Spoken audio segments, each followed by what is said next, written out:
예루살렘에서 내려온 유대인들이 할례를 받아야 구원이 있다고 안디옥 교회에서 가르치자 안디옥 교회에 평지풍파가 일어나죠. 그러자 바울과 바나바는 할례 문제에 관하여 사도들의 판결을 받기 위해서 예루살렘까지 찾아가게 됩니다. 예루살렘 모교회에 당도한 바울과 바나바는 예루살렘 교회에 큰 환영을 받게 되죠. 그래서 하나님께서 그동안 자신들을 통해서 얼마나 신비롭게 이방인들을 구원하셨는지 열심히 간증하면서 증언했습니다. 그러자 바울과 바나바의 증언이 채 끝나기도 전에 바리새파 출신 유대인들이 마치 약속이라도 한 것처럼 동시에 벌떡 일어나서 이방인들에게도 할례를 행하고 모세의 율법을 지키게 해야만이 참된 구원이 된다고 소리치기 시작했습니다. 인간 대접도 받지 못하고 차별받았던 베니게와 그리고 사마리아 교회들마저도 바울의 선교 보고를 듣고 크게 기뻐하지 않았습니까? 그런데 바리새인들은 이방인들도 할례를 받고 모세의 율법을 지켜야만이 구원이 있다고 바울의 선교 보고에 찬물을 끼얹습니다. 이 유대인들도 바리새파 중에서 기독교로 개종한 믿는 사람들 아닙니까? 선교사들의 선교 보고의 놀라운 사역과 그리고 바리새파 신자들의 이 그럴듯한 주장이 충돌을 일으켜서 안디옥 교회에서 혼란이 일어난 것처럼 예루살렘 모교회도 일대 혼란이 일어나게 됩니다. 그때 사도들을 중심으로 한 예루살렘 교회 지도자들은 할례 문제에 관한 교회의 공식적인 결론을 도출하기 위해서 회의를 소집하게 되죠. 그래서 하나님이 인정하시고 주도하시는 회의는 어떤 회의인지 오늘 살펴보도록 하겠습니다. 첫째, 하나님의 의논은 사람을 살리는 의논이 되어야 합니다. 6절입니다. 사도와 장로들이 이 일을 의논하러 모여 많은 사람이 할례 문제를 의논하기 위해서 모여들었습니다. 의논에는 죽이는 의논도 있고 사람을 살리는 의논도 있습니다. 여러분 구약성경 열왕기상 12장에 보시면 솔로몬 왕이 죽자 그 아들 르호보암이 앞으로 어떻게 정책을 펴나갈 것인지 고민하는 장면이 나오죠. 그래서 르호보암은 아버지 솔로몬의 성전에 함께했던 원로들과 의논합니다. 내가 어떻게 정책을 펴나가야 할 것인지. 그런데도 원로들의 자문을 듣지 않고 버리죠. 그리고 자기와 함께 자라난 어린 사람들과 의논합니다. 그리고 그 사람들의 충고대로 강압 정책을 더 극심하게 펴는 정책을 하게 되죠. 신약에 들어왔어도 의논이란 단어가 여러 번 등장하는데 주로 예수님을 잡아 죽이려고 할 때 의논했다라고 할 때 대부분 쓰이는 단어가 되었습니다. 이처럼 대제사장과 바리새인처럼 예수님을 죽이려고 모여서 의논할 수도 있고 이렇게 사도들과 장로들처럼 성도를 살리는 의논을 할 수도 있다는 것이죠. 교회를 살리고 가정을 살리고 사람을 살리는 의논이 하나님이 허락하시는 의논이라는 거죠. 오늘 회의를 주도한 사람은 사도들입니다. 이 땅에서 우리는 구원의 공동체에서 늘 의논을 해야 합니다. 의논할 일이 얼마나 많습니까? 의논하지 못하고 내 속에만 담아놓고 있으면 갈등이 사라진 것이 아니죠. 언젠가는 그 갈등이 드러날 것이고 그리고 내 속에 이것이 옳다라고 생각하고 있으면 다른 사람들을 내 편으로 또는 나와 주장이 다른 사람을 상대편으로 편가르기를 하면서 나중에는 교회의 분열이 일어나게 되는 역사가 나타나죠. 사도들은 이 문제를 해결하기 위해서 모든 사람을 한 곳에 모으고 의논하기로 작정을 합니다. 이 의논을 주도하는 사도들은 바로 예루살렘 교회 영적 지도자들이고 초대교회의 최고 권위를 가진 사람들 아닙니까? 이들이 만약에 이 문제를 정리해 주지 못한다면 초대교회는 일대에 혼란이 일어나고 분열이 일어나게 될 것입니다. 여러분 생각해 보십시오. 만약에 그때 사도들이 예루살렘에 없었다면 할례 문제의 교회의 공식적인 해답을 내어놓지 못했을 것입니다. 설령 그들이 토론하고 난 다음에 어떤 결론에 이르렀다 할지라도 이 바리새파 출신 유대인들이 이 결정을 받아들였겠습니까? 그러니까 사도들의 권위가 이 할례 문제를 해결하고 큰 혼란과 분열에서 교회를 복음 위에 다시 세우는 역할을 하게 되는 것이죠. 예수님을 배신했던 가룟 유다가 스스로 생을 마감하죠. 그런 다음에 예루살렘 교회는 가룟 유다를 대신할 사도를 다시 뽑게 됩니다. 그때 사도의 조건을 제시하는 장면이 사도행전에 나와 있습니다. 학력이나 경력이나 재산이 아니라 예수님께서 공생애를 시작하실 때부터 십자가의 고난과 부활과 승천의 모든 과정들을 함께 했던 사람이어야만 한다고 했습니다. 3년에 걸친 공생애 동안에 예수님과 함께 지낸 이 직계 제자들이 바로 예루살렘의 사도들이었죠. 사도행전은 바울과 바나바를 사랑하고 신뢰하고 그리고 사도라고 부르고 있지만 예수님의 직계 제자들은 아닙니다. 바나바마저도 사도행전은 사도라고 부르고 있으니까요. 여러분, 안디옥 교회가 얼마나 바울과 바나바를 사랑하고 따랐습니까? 존경했습니까? 그런데 예수님의 직계 제자인 이 사도들의 권위를 부여하지는 않았습니다. 문제가 발생하자 이 문제를 사도들에게 물어봐야 되겠다라고 하지 않았습니까? 어쩌면 바나바는 모르겠지만 이 바울은 엄청 자존심이 상했을 것입니다. 내가 사도라고, 내가 부활의 예수를 만났다고, 부활의 예수로부터 직접 사명을 받았다고 그렇게 가르쳤는데 직계 사도와 나를 이렇게 차이를 둔다니 하고 자존심이 상했을 수도 있는데 지난주에 살펴본 것처럼 그런 거를 전혀 개의치 않고 가겠다고 하면서 예루살렘 교회까지 판결을 받기 위해서 오지 않았습니까? 사도의 권위는 사람이 부여하는 것이 아닙니다. 이것을 사도 바울이 알고 있었죠. 주님이 주시는 것입니다. 자신에게 사도의 권위를 부여한 것도 부활이 주님인 것처럼 이 문제를 해결하기 위해서 직계 제자들에게 사도의 더 큰 권위를 허락한 것도 주님이시라는 겁니다. 바울은 예수의 직계 제자는 아니었지만 그러나 다메섹 도성에서 주님의 영에 사로잡힌 후에 한 번도 주님을 떠나지 않았기 때문에 이 결정도 겸허히 받아들인 것이죠. 7절입니다. 많은 변론이 있은 후에 베드로가 일어나 말하되 형제들아 너희도 알거니와 하나님이 이방인들로 내 입에서 복음의 말씀을 들어 믿게 하시려고 오래전부터 너희 가운데서 나를 택하시고 많은 변론이 있었다라고 말합니다. 구원을 위한 필수 조건으로 이방인에게도 할례를 주장하는 사람들과 그 주장은 너무한 것이다라고 반대하는 사람들 사이에 오랜 시간 동안 격렬한 논쟁이 벌어졌다는 말이죠. 마침내 베드로가 일어났다고 말합니다. 오늘 7절 앞부분에 보십시오. 베드로가 일어나라고 말합니다. 바리새파 사람들이 일어났잖아요. 그때 베드로도 일어났습니다. 바리새파 사람들이 돌발적으로 바울의 증언이 끝나기도 전에 소리치며 벌떡 일어나 말을 끊어버리고 일어나 자기 말을 했다면 베드로는 무리하게 말을 끊고 일어난 것이 아니죠. 그리고 유대인들의 주장들이 끝날 때까지 모두 경청하였습니다. 그러고 난 다음에 더는 발언할 사람이 없게 되자 그것을 확인한 다음에 마침내 일어나서 자기 말을 시작했다는 것이죠.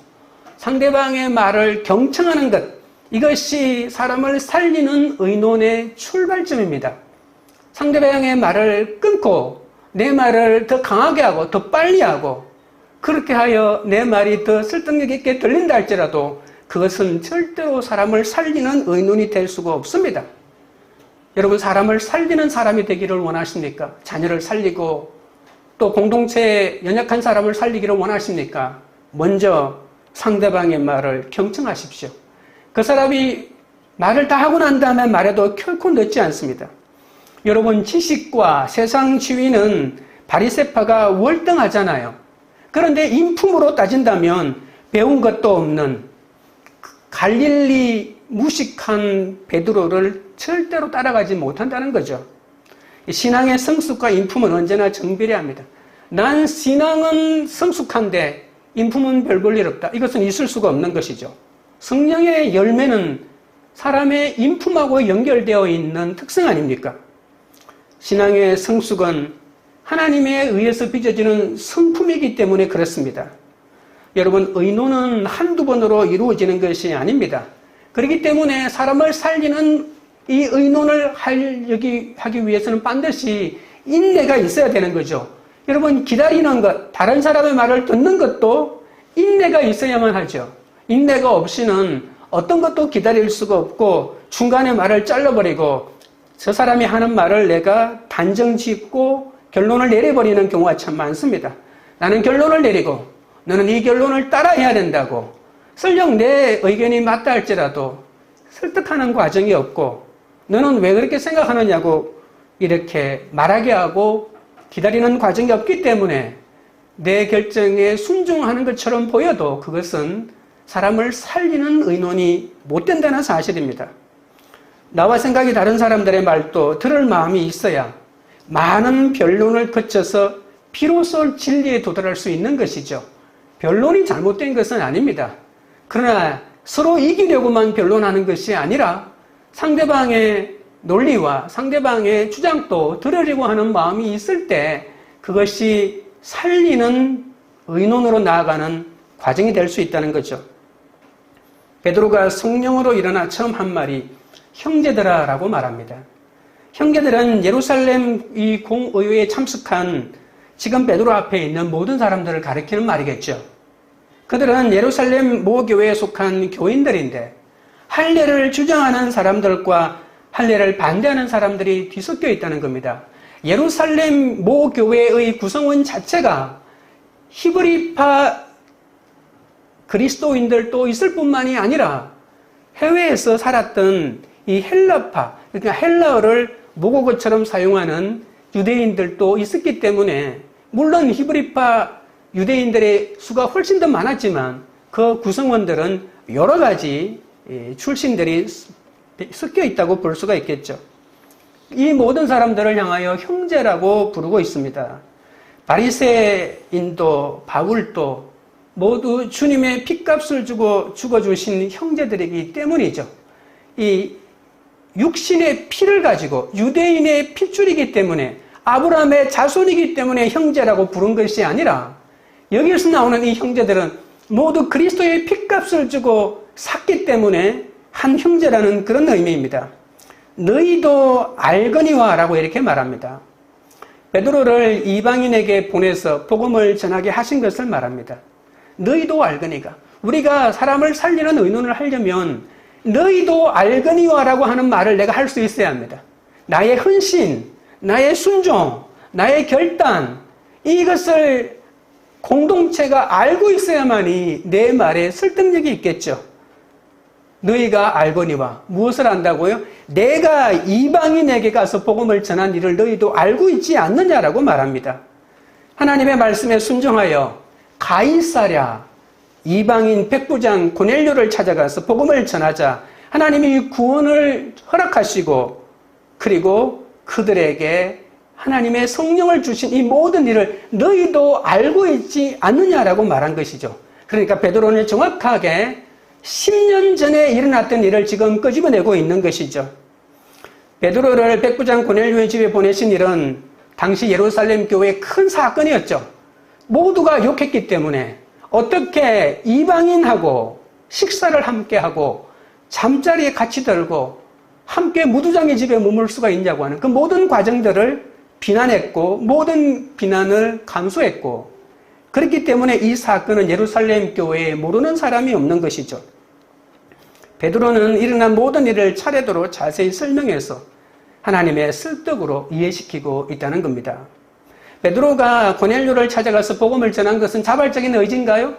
안 간다고 했죠. 보자기에 많은 짐승들을 보여주면서 잡아먹으라고 할 때 나는 못 잡아먹는다. 나는 어릴 때부터 한 번도 이런 거 잡아먹어 본 적이 없다. 나는 예수 그리스도를 믿지만 유대인의 정결의식에 어긋나는 행동을 내가 해본 적이 없다고 이렇게 말하고 있는 것이죠. 이방인을 만나는 것조차 꺼렸던 베드로가 복음을 전하지 않겠다고 몇 번이나 거절하지 않았습니까? 하지만 하나님이 관건으로 역사하셨습니다. 베드로는 하나님의 뜻을 전하는 선택받은 도구에 불과하죠. 베드로는 그들을 정죄하지 않고 과거 고넬료 사건 때 이미 받아들인 이방인의 구원을 그들에게 상기시켜주고 있습니다. 여러분, 우리도 마찬가지입니다. 하나님의 뜻을 전하는 하나님의 선택받은 도구입니다. 여러분, 나는 이용당했다, 나는 억울하다고 말하지 마십시오. 내가 당한 게 아니라 내가 당한 것이 큰 능력이 된다는 것입니다. 재수가 없어 당한 것이 아니고, 빽이 없어 당한 것이 아니고, 그 당한 것이 나중에 하나님의 말씀을 정언하게 되고 사람을 살리게 되는 이 의논하는 데 놀라운 변증거리가 될 것입니다. 의논하고 논쟁할 때 끝까지 나는 옳고 당신은 틀렸다라고 하는 마음으로는 아무리 의논해도 살리는 답을 못 찾아냅니다. 하지만 나도 당신과 같았다라고 정언하면서 나도 그랬다, 나도 그런 죄를 지었다, 나도 그렇게 상대방을 업신여긴 적이 있다라고 하면서 주 안에서 한 마음을 가질 때 하나님의 의논이 비로소 이루어지는 것이죠. 상처가 많은 사람이 회복되면 사람을 살릴 수가 있습니다. 우리나라에도 뛰어난 상담가들은 어릴 때 치명적인 상처를 가진 출신들이 많이 있습니다. 그런데 그들이 그 상처를 회복하자 누구도 하지 못하는 이 상담 사역을 감당하는 사람들이 많지 않습니까? 우리는 다 주님이 피로 값주고 사신 형제입니다. 그래서 모여서 진리에 이르기까지 많은 변론을 해야 합니다. 지금 당장 다르다고 영원히 다르지 않지 않습니까? 다른 사람들끼리 의논하고 변론하고 또 살리는 의논을 하면서 한 결론으로 나아갈 때 그 공동체는 더 단단해지는 것이죠. 변론을 이기려는 싸움이 아니라 진짜를 찾기 위해서 상대와 진지하게 치열하게 의논하는 것입니다. 이 치열함이 없이 좋은 게 좋다고 그냥 다른 사람의 눈치 보면서 그냥 다른 사람이 하자고 하는 대로 따라간다고 해서 참된 일치가 만들어지지 않습니다. 내 마음속에서 진정으로 동의하지 않고는 진심이 전해지지 않기 때문에 결정적인 순간에 내가 배신하고 결정적인 순간에 돌아선다는 것이죠. 승리를 목적으로 싸우면 사람을 절대로 살릴 수 없습니다. 내가 말싸움은 반드시 이길 거야. 이 변론에서 내 학식을 자랑할 거야. 내 전공을 자랑할 거야. 라고 하는 마음으로 싸우면 싸움은, 변론은, 논쟁은 이길 수 있겠지만 사람을 살리지는 못한다는 것입니다. 하나님의 의논은 명확한 목표가 있습니다. 진리를 찾는 것입니다. 그 진리가 결국 사람을 살리기 때문입니다. 적용 질문 드립니다. 여러분은 가정과 직장에서 사람을 살리는 의논을 합니까? 죽이는 의논을 합니까? 여러분은 말을 잘 듣는 편입니까? 지시하고 명령하는 편입니까? 둘째는 하나님의 의논은 하나님이 답이십니다. 8절 9절입니다.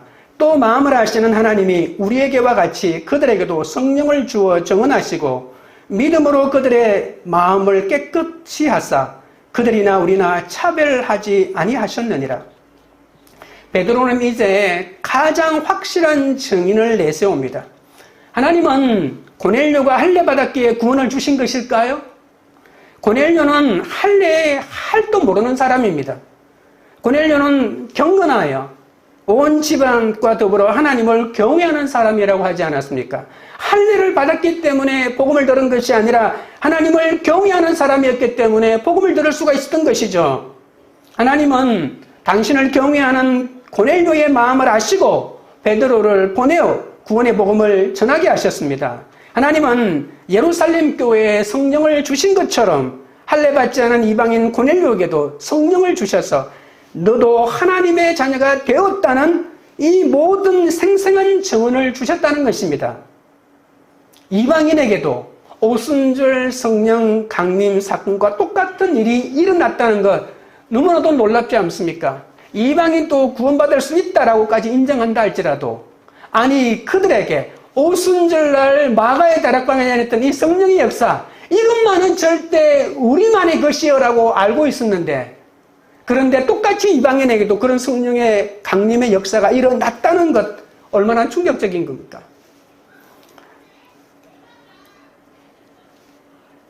로마서 8장 14절에 무릇 하나님의 영으로 인도함을 받는 사람은 곧 하나님의 아들이라. 이런 말이 있지 않습니까? 성령이 임했다면 이 세상에 어떤 누구도 아니다, 하나님의 아들이 아니다라고 하더라도 이 성령의 증언을 절대로 막을 수 없다는 것입니다. 하나님의 영으로 인도함을 받는 사람이 하나님의 아들이 아니면 누가 하나님의 아들이겠습니까? 하나님의 영이신 성령께서 함께 하신다는 것보다 구원받았다는 확실한 증거는 어디에도 없습니다. 바리새파 율법주의자도 절대 반박할 수 없는 가장 확실한 성령의 증거로 하나님이 오늘 베드로의 입술을 통해서 증언해 주시는 거죠. 유대인들이 할례를 행했다고 의인이 되었을까요? 육체의 할례를 1000만 번을 한다 할지라도 하나님이 보시기에는 모두 죽을 수밖에 없는 추악한 죄인 아닐까요? 우리가 죄사함을 받고 정결하게 된 것은 할례를 행했기 때문이 아닙니다. 십자가 제물이 되신 예수 그리스도를 믿음으로 예수님의 보혈이 정결케 해주셨기 때문이죠. 고넬료가 비록 할례는 받지 않았지만 예수 그리스도를 영접함으로 하나님의 정결한 자녀가 되었던 겁니다. 하나님은 유대인이나 이방인을 조금도 차별하지 않고 구원의 은혜를 베풀어 주셨는데 어찌하여 유대인들은 자신들도 낼 수 없었던 율법의 몽해를 이방인에게 덮어 씌울 수가 있단 말입니까? 자기 안에 답이 없음을 보고 하나님을 의지하고 하나님만의 구원의 답이라고 고백하는 것이 성도의 마땅한 도리 아니겠습니까? 오늘 본문에 다시 보십시오. 하나님은 마음을 아시는 분이라고 말씀하십니다. 사람은 외모를 봅니다. 하나님은 마음을 아십니다.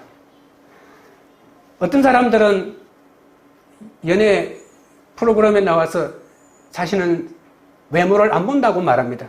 그런데 결론은 외모입니다.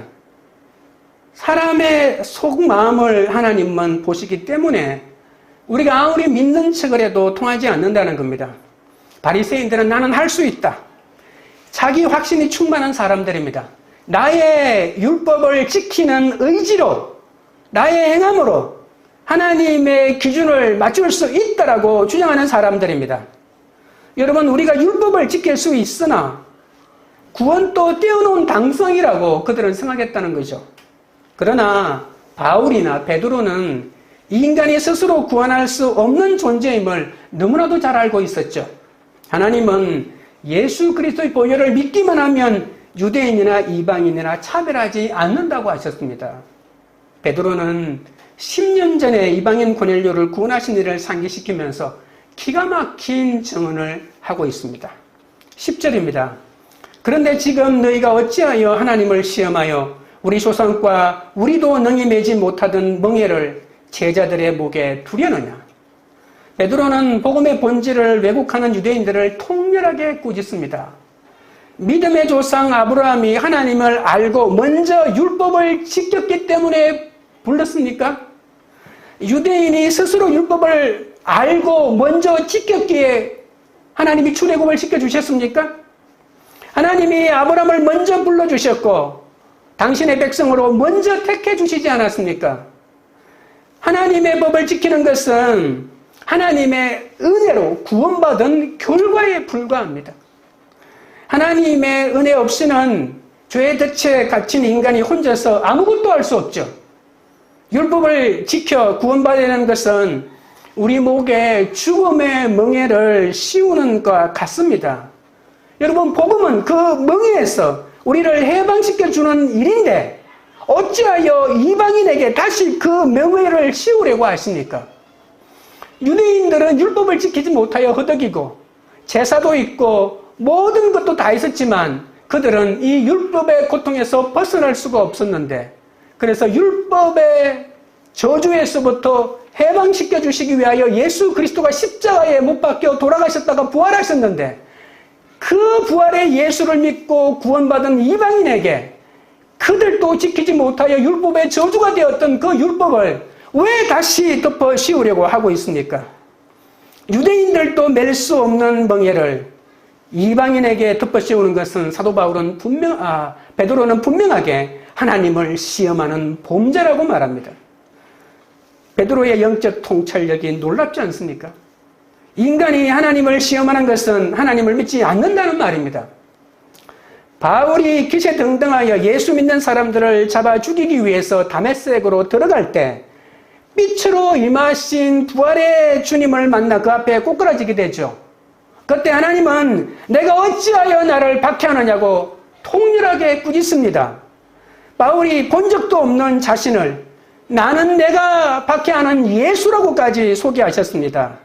예수 믿는 사람을 박해하는 것은 예수님을 박해하는 것과 같습니다. 예수님은 박해받는 그리스도인과 당신을 동일시하고 계시다는 것이죠. 하나님은 당신의 백성과 당신을 동일하게 보시기 때문에 하나님의 백성에게 그릇된 멍에를 씌우는 것은 바로 하나님을 시험하는 범죄가 된다는 베드로의 말입니다. 하나님을 시험하던 그 어리석은 유대인들은 유대교에서 개종한 그리스도인들 아닙니까? 그냥 바리새파 출신 유대인이라면 모르겠지만 거기에서 복음의 가치를 깨닫고 예수님을 믿은 바리새인들인데도 불구하고 그 유대교의 껍질을 벗어내지 못한 것이죠. 복음을 받아들인 유대인들 가운데 구원은 하나님의 선민인 유대인들에게만 국한된다는 사고에 갇힌 사람들이 이렇게 많다는 겁니다. 하나님이 이스라엘 백성들에게 율법을 주신 것은 스스로 율법을 지켜 구원 얻으라는 뜻이 아닙니다. 여러분, 이스라엘 백성들이 출애굽할 때 해방 공동체가 되었습니다. 이들에게 하나님은 시내산에서 언약을 맺죠. 그래서 언약 공동체가 됩니다. 그러면서 민족의 비전을 허락하십니다. 너희는 거룩한 백성이 되었다. 모든 열방을 살리는 제사장 나라가 되어야 된다고 이 비전을 허락하셨죠. 그리고 난 다음에 언약 공동체를 맺고 너희는 나에게 예배해야 된다고 예배 공동체가 되기 위하여 레위기를 주시고 성막을 짓게 하시고 제사장의 직분을 허락하셨습니다. 그러고 난 다음에 내가 너희 한가운데 머물터이니 너희는 거룩한 백성이 되어야 된다고 하면서 성결 공동체, 거룩한 공동체가 되어야 된다고 말씀하고 있지 않습니까? 그 거룩한 공동체로 살아가기 위한 기준이 무엇인가? 어떻게 살면 거룩한 것인가? 그것이 바로 율법입니다. 그것이 바로 십계명이죠. 거룩한 공동체로 살면서 하나님과의 교제를 계속 이어가고 깊이 만들어가기 위해서 그들에게는 율법이 필요했던 것이죠. 그런데 그들은 구원의 조건으로 그 율법을 해석하고 말았던 것입니다. 스스로 율법을 지켜 구원 얻으라고 주신 것이 아니라 구원해 주신 하나님의 은혜 속에서 바른 길로 인도함을 받기 위하여 하나님이 주신 것이죠. 그런데도 이방인들에게 할례를 행하는 것이 구원을 위한 전제 조건이라고 주장하고 있으니 얼마나 기가 찼겠습니까? 유대인도 지킬 수 없었던 율법을 이방인에게 지키라고 하는 것은 벗지 못할 죽음의 멍에를 다시 세우는 어떤 사람이 말하는 것처럼 영적 테러와 같다는 사실입니다. 여러분, 할례는 마음에 하는 것이죠. 끝으로 아무리 할례를 받아도 마음의 할례가 없으면 하나님의 심판을 피할 수 없습니다. 사람은 율법을 지키기 위해 열심을 내면 그것이 다 믿음이라고 착각합니다. 큐티도 열심도 좋지만 남을 죽이는 열심이 아닙니다. 아무리 큐티를 많이 하고 있어도 큐티 안 하고 있는 사람들을 내가 정죄하고만 있다면 그건 사람을 죽이는 열심 아닐까요? 살리는 열심과 살리는 의논이 되어야 합니다. 끊임없이 말씀을 보면서 인내할 수밖에 없는 것이 사람을 살리기 위하여 살아가는 사람의 방식입니다. 인간은 모두 전적으로 무능하고 그리고 완전히 부패하였기 때문에 악한 자기 모습에 보이지 않으면 하나님을 절대 믿을 수 없습니다. 나는 죄가 발견되지 않는데 어떻게 하나님을 믿고 죄를 사해 주신 예수님의 십자가가 나에게 무슨 상관이 있겠습니까? 내 죄가 보이고 저는 요즘 또 어린 시절에 지은 죄에 몸서리칩니다. 그냥 길에 지나가고도 머리를 박고 싶더라고요. 어린 아이 시절에도 그만큼 부끄러운 죄가 많은데 인생을 50년 이상 살아왔는데 얼마나 부끄러운 죄가 많겠습니까? 주님이 용서해 주셨겠지만 부끄러워 견딜 수 없는 죄악들이 너무나도 많은 것입니다. 주님을 믿지 않는다면 이 부끄러움을 어떻게 가릴 수가 있겠습니까? 인생의 여러 고난은 이런 자신의 참모습을 보게 하기 위하여 처절한 회개로 돌아서기 위하여 우리에게 허락하신 것이죠. 사건이 일어나고 무시를 당하고 고난을 당하고 부끄러움을 당할 때 내 죄를 보고 하나님에게 돌아서라고 하나님이 그 사건을 허락하신 것이죠. 문제가 생기면 해결하려고 하지 마십시오. 숨고 도망간다고 문제가 해결되는 것일까요? 다른 사람의 눈에 띄지 않는다고 여러분 하나님을 피해서 대양의 수많은 작은 손톱 같은 섬에 피신한다고 해보십시오. 하나님이 거기에 못 찾아갈 줄 아십니까? 이 세상에 하나님이 숨을 곳이 어디에 있습니까?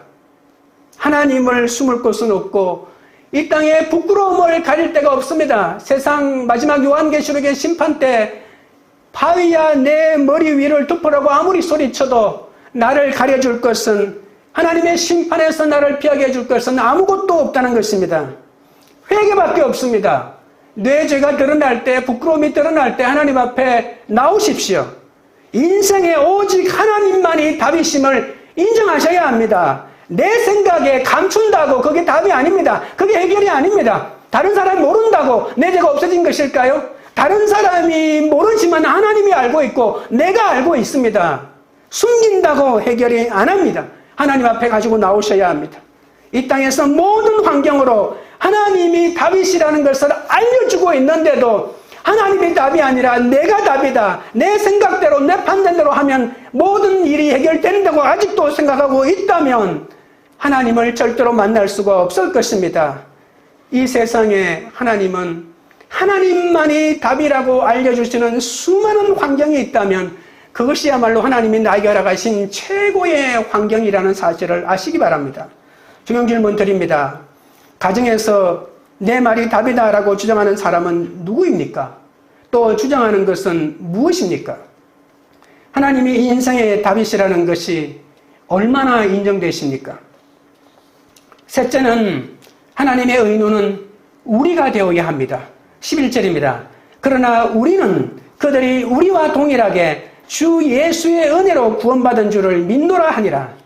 베드로는 유대인이든 이방인이든 육체의 할례와 같은 인간의 행위나 공로로 구원을 얻은 것이 아니라 오직 하나님께서 예수 그리스도를 통해 베풀어 주시는 선물이라고 결론을 내립니다. 구원의 근거는 인간의 자격이 아닌 하나님의 일방적인 은혜 때문이죠. 이것이 복음의 본질입니다. 바울이 아무리 학식과 경력이 걸출해도 그의 언변으로 할례가 구원의 절대 조건이 아니라는 이 예루살렘 교회 유대인들의 주장을 잠재울 수가 없었습니다. 초대교회가 할례 문제를 극복하고 본격적인 이방인 전도에 나서야 하지 않습니까? 이것은 반드시 넘어가야 될 문제고 이것은 안디옥 교회에서만 문제가 해결된다고 해결될 문제가 아닙니다. 하나님의 뜻은 이제 이방인 선교입니다. 세계 열방 선교이기 때문에 이 이방인들이 할례 필요 없다, 믿기만 하면 된다는 이 논의가 모든 교회에서 공식적으로 인정하는 것이 너무나도 필요했기 때문에 하나님이 이 문제를 예루살렘까지 가지고 왔고 바울은 이것이 하나님의 뜻이라는 걸 명확하게 알았기 때문에 순종한 것이고 베드로가 이 모든 결론을 내리는 가장 중요한 역할을 오늘 하고 있는 것이죠. 이제 사도행전은 본격적인 이방인 전도를 위한 바울의 동무대가 될 것입니다. 그 바울의 앞길을 열어준 사람이 누구라고요? 베드로입니다. 이것이 하나님의 방법입니다. 너는 철저하게 바울의 이방인 전도의 열쇠가 되어라. 이렇게 말하고 있는 것이죠. 바울이 아무리 똑똑해도 혼자 어떻게 사도행전을 엮을 수가 있겠습니까? 사도행전이 완결되도록 고비마다 결정적인 역할을 한 사람은 바로 베드로입니다. 베드로는 주님의 직계 제자였지만 바울을 사도로 부르셨다고 주님을 원망하지 않았습니다. 히브리파 유대인의 한계를 극복하지 못한 자기 자신, 이것을 베드로는 너무나도 잘 알고 있었습니다. 고넬료에게 한번 가라고 했는데도 주님이 얼마나 많은 애를 먹었습니까? 가라고 하니까 못 간다고 하고 가라니까 못 간다고 하고. 이제 세계 선교는 이런 사람이 서는 것이 아닙니다. 가라 소지 하지 않아도 뛰어 달려 나가는 이 바울 같은 사람이 필요합니다. 그러나 그 고비를 넘을 때는 베드로 같은 사람이 필요했던 것이죠. 베드로도 너무나도 잘 알고 있었습니다. 나의 역할은 여기까지. 내가 잘못되었기 때문이 아니라 히브리파 유대인들이 가지고 있는 한계를 자기는 너무나도 잘 알고 있었다는 사실입니다. 그래서 자기 대신 바울을 이방 선교의 선두주자로 사용하실 때도 어떤 것 또한 그에게 시샘하지 않았습니다.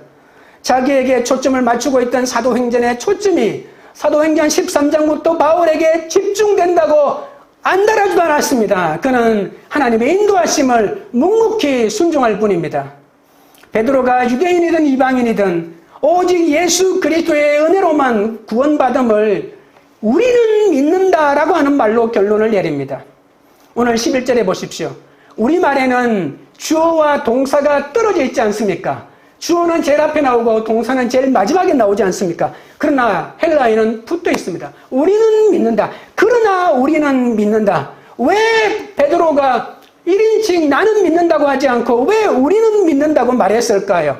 도대체 베드로가 염두에 두고 있는 우리는 누구일까요? 베드로와 바울과 바나바의 공통점은 뭡니까? 이방인 구원을 위한 하나님의 도구로 쓰임받았던 자들이라는 겁니다.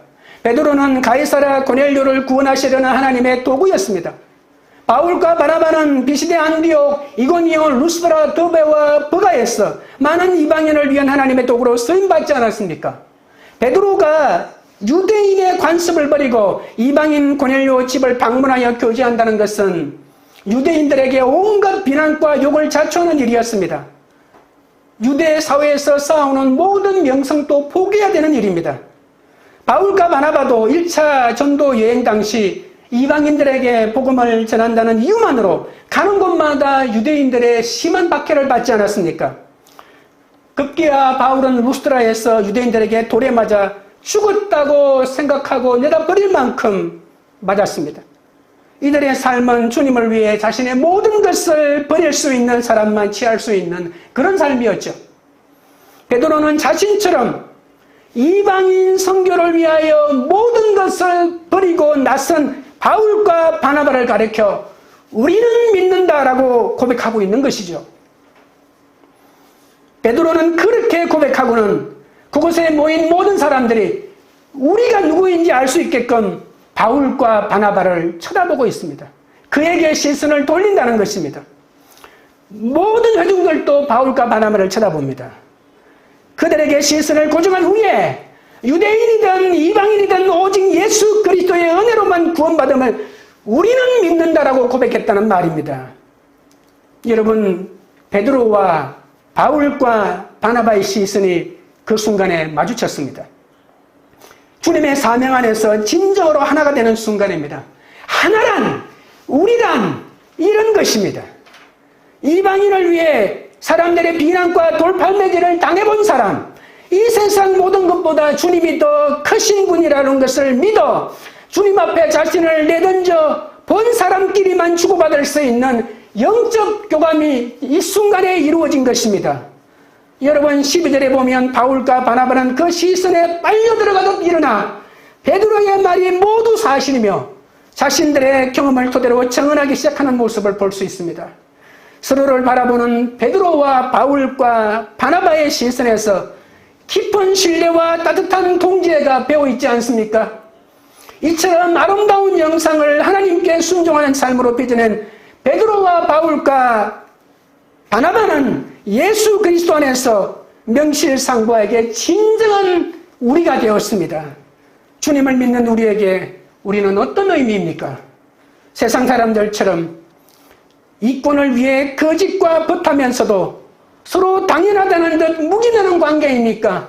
내 주인을 지킨다는 뜻으로 모든 범죄를 숨기고 있는 것이 진정한 우리입니까? 진정한 동지입니까? 서로 당연하다는 듯 묵인하는 관계입니까? 좋은 게 좋으니 무조건 봐주고 넘어가고 잘한다고만 하는 관계입니까? 그렇다면 우리가 아무리 교회 다녀도 우리라고 내세울 사람이 바닷가의 모래처럼 많아도 우리는 베드로가 바울과 바나바를 가리켜 우리라고 말하니 우리는 절대로 될 수 없을 것입니다. 우리라고 부르는 가정도, 우리라고 부르는 교회도, 참된 어떤 신앙의 공동체도 만들 수 없을 것입니다. 우리는 주님을 위해 자신을 내던지는 베드로가 되어야 하고, 주님을 위해 자신을 내던지는 이 바울과 바나바가 되어야만 진정한 우리가 될 수 있죠. 주님을 위해 비난은 말할 것도 없고 돌팔매질마저 두려워하지 않는 바울이 되어야 합니다. 이 세상 모든 것보다 주님께서 뜻하신 분이심을 알아 일평생 주님 가신 그 길을 쫓은 바나바가 되어야 합니다. 그때 우리는 진정한 신앙 공동체를 이루어 가족과 교인들과 서로 눈빛만 쳐다보아도 우리만 느낄 수 있는 심한 영적 교감을 느낄 수 있습니다. 교회에서 같이 일할 수 없고, 교회에서 같이 기도할 수 없고, 교회에서 같이 선교할 수 없고, 교회에서 같이 동지로 남아있을 수 없는데, 바깥에서 우리 만나서 아무리 놀고 아무리 즐기는 관계를 할지라도 우리라고 절대로 말할 수는 없습니다. 이익과 내 기분에 따라 달라지는 우리는 어떤 우리도 될 수 없다는 것을 아셔야 합니다. 하나님은 우리의 아픔과 가난과 질병을 모두 아십니다. 거기에서 하나 더 기쁨, 그 병이 나음이 아니라 예수를 믿기만 하면 구원받을 줄 믿는다고 하는 이런 신앙 고백이까지 있어야 합니다. 이것이 다 안 되니까 우리는 끊임없이 공동체에서 하나님의 의논을 함께하는 진정한 우리가 되어야 하죠. 우리는 고난이 오면 나 혼자 이기기 힘듭니다. 그렇기 때문에 공동체 안에서 말씀을 나누고 삶을 나누면서 내가 생각했던 생각을 내어놓고 상대방의 처방을 받아들이면서 끊임없는 성령의 의논이 일어나고 하나님의 의논이 일어나 사람을 살리는 구원의 과정까지 나아가게 되는 것인데, 조금 내 마음에 안 든다고 이것은 있을 수 없다고 뛰쳐나가버린다면 우리는 어디에서 만들 수 있으며 성령의 의논은 어디에서 나눌 수 있으며 우리의 구원은 누가 보장해 줄 수가 있겠습니까? 우리는 혼자서는 아무것도 할 수 없다는 이 엄연한 사실을 한순간도 잊어서는 안 될 것입니다. 적용 질문 드립니다.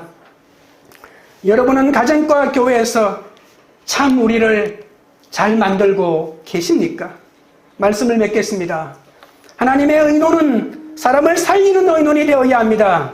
하나님의 의논은 하나님만의 인생의 유일한 답이심을 고백하는 것이죠. 내가 내 인생의 주인이 아니고 답이 아님을 알아야 합니다. 하나님의 의논은 우리를 만들어가는 데 있습니다. 사람을 이익의 대상으로 보면 어떤 구원도 어떤 사명도 감당할 수 없습니다. 주님을 위해 나 자신을 내던져 진정한 우리를 주님께 드려 사명을 감당하는 공동체 한 분 한 분이 되시기를 주님의 이름으로 축원드립니다. 찬양 드리고 기도하겠습니다.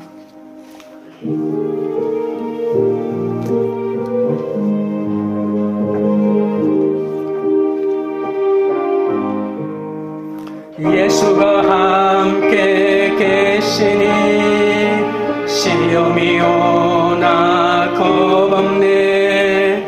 기쁨의 근원 되시는 예수를 위해 삽시다. 날마다 주를 섬기며 언제나 주를 기리고 그 사랑 안에 살면서 딴 길로 가지 맙시다.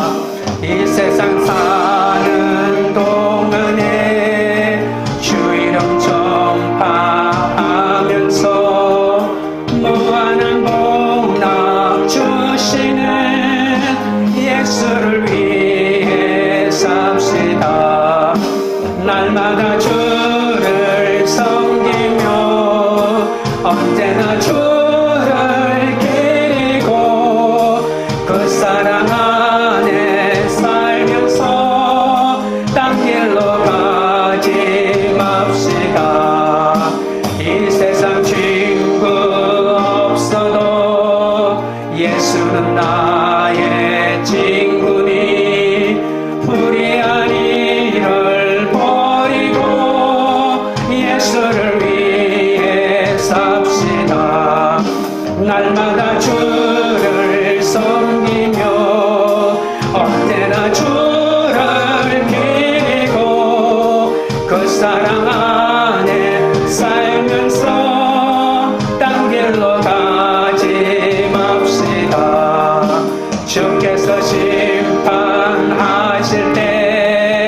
잘했다 칭찬하리니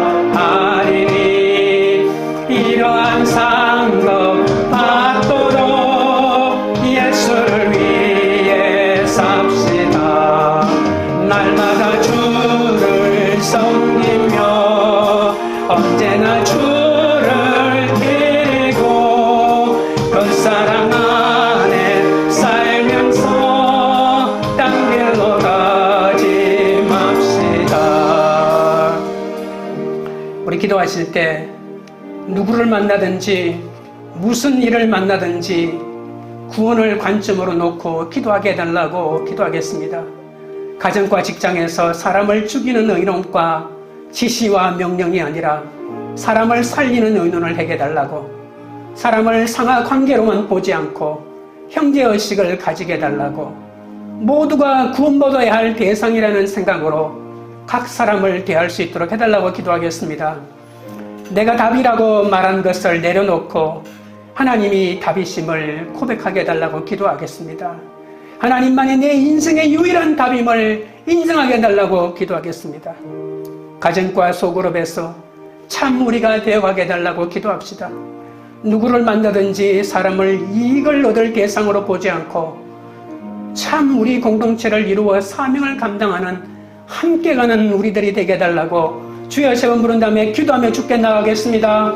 주여 주여 주여 거룩하신 하나님 우리 아버지여, 누구를 만나든지 무슨 일을 만나든지 구원의 관점으로 놓고 사람을 대하고 기도하게 하여 주시옵소서. 가정과 직장에서 사람을 죽이는 의논을 한 것을 용서하여 주시옵소서. 지시와 명령이 아버지 하나님의 내 소명인 것인 줄 알고 끊임없이 지시하고 끊임없이 명령하고 명령에 따르지 않는다고 아버지 하나님이여 불같이 화를 낸 모든 어리석음을 용서하여 주옵소서. 사람을 살리는 의논이 되기 원합니다. 나의 모든 경험을 내려놓는다 할지라도 사람을 살리기 위하여 기다리며 인내할 수 있도록 은혜를 더하여 주시옵소서. 사람을 상하 관계로만 보지 않게 하여 주시고 형제의식을 가지게 하시고 우리가 바라보는 모두가 구원받아야 할 대상이라는 생각으로 대할 수 있도록 우리 아버지 하나님 역사하여 주시옵기 바라옵나이다. 아버지 하나님이여, 내가 답이라고 말한 것을 용서하여 주시옵소서. 내가 답이 아니라, 내 생각이 답이 아니라, 나의 판단이 답이 아니라 하나님의 답이심을 고백하고 말씀이 답이심을 고백합니다. 하나님만이 내 인생의 유일한 답이심을 어떤 사건 속에서도 인정하게 해달라고 우리 아버지여 기도하는 당신의 종들을 불쌍히 여겨 주시옵소서. 가정과 소그룹에서 참 우리가 되어가기를 원합니다. 누구를 만나든지 사람을 이익을 얻을 대상으로 보지 않고 참 우리 공동체를 이루어 사명을 공동은 감당할 그런 우리들이 될 수 있도록 주여 인도하여 주시옵소서. 하나님 아버지, 베드로는 죽이려는 의논으로 달려드는 군중들 앞에서도 사람을 살리기 위한 의논으로 하나님의 역사를 간증하였습니다. 그러나 저는 나를 모함하고 힘들게 하는 사람 앞에서 나는 옳고 당신은 틀렸다를 외칠 때가 너무 많았사오니 용서하여 주시옵소서. 어떤 억울함 속에서도 사람을 살리는 구원의 의논으로 나아갈 수 있도록 인내를 허락하여 주옵소서. 내 생각과 방법이 인생을 살아가는 답인 줄 알고 살아온 것을 불쌍히 여겨 주옵소서. 오로지 하나님만이 인생의 답이심을 고백합니다. 나는 늘 돈이 많은가, 학식이 높은가, 유명한가, 외모가 뛰어난가에만 관심을 가졌지만 하나님은 나의 중심을 보신다고 하셨습니다. 하나님의 인도하심에 나를 바르게 던질 수 있도록 주여 도와주시옵소서. 나의 나태함으로, 나의 무책임함으로, 나의 그릇된 판단으로, 나의 부질없는 욕망으로, 나의 못난 습성과 이기심으로 내 주위의 많은 사람에게 온갖 형태의 멍에를 씌우고도 그것이 그분들을 사랑하시는 하나님을 시험하는 범죄인 줄도 인식하지 못한 채 살아왔사오니 불쌍히 여겨 주시옵소서. 베드로는 이방인의 구원을 위해 동족의 비난과 돌팔매질도 두려워하지 않고 주님의 명령에 순종하여 주님 앞에 자신을 내어 던졌던 바울과 바나바를 진정으로 우리가 된다고 말씀하시고 우리는 믿는다고 고백하였습니다. 예수 그리스도 안에서 참된 우리를 이룬 진정한 신앙 공동체를 이루어갈 수 있도록 우리를 지켜 주시옵소서. 우리가 서로의 불법과 탈법을 묵인해주는 부정한 관계가 아니라 주님 안에서 진정한 우리 공동체가 되어 아버지 하나님의 사명을 감당하고 죽어가는 영혼을 살리는 그런 공동체가 되도록 역사하여 주시옵소서. 광교리들 교회가 참 복음과 구원이 목적이 되어 사람 살리는 의논을 하는 공동체가 되게 하옵소서. 각자 억울한 상황에서 모두가 주의 피로 값주고 사셨다는 형제의식으로 옳고 그름에서 벗어나도록 붙잡아 주시고 오직 우리를 이루어 하나님의 사명을 이루는 진정한 우리 공동체가 되도록 역사하여 주시옵소서. 예수 그리스도 이름으로 기도드리옵나이다. 아멘.